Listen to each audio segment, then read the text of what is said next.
ఈ దేశాని శ్రీనివాస్ రెడ్డి అని చెప్పేసి ఈయన ర్యాంక్ తహసీల్దార్ గారు.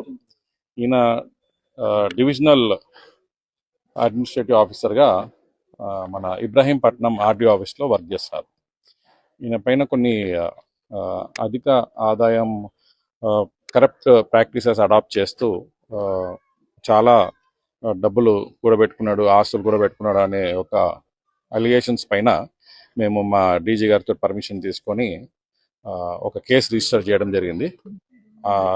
Register case RCI case register చేయడం జరిగింది. ఆ కేసు రిజిస్టర్ చేసి దర్యాప్తులో భాగంగా ఇక్కడ ఈరోజు సర్చెస్ చేయడం జరుగుతూ ఉంది వాళ్ళ ఇంట్లో.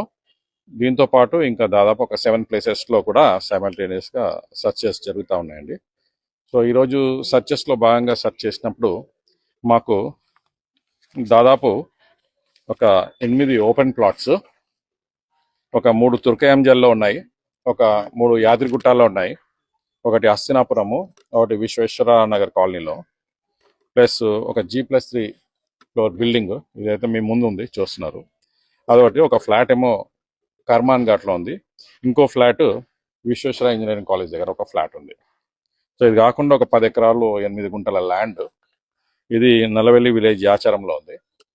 అది కాకుండా ఒక 3 కార్లు, XUV 700, Alcazar car, Hyundai i20 sports car, ఇట్లాంటి ఒక 3 ఉన్నాయి.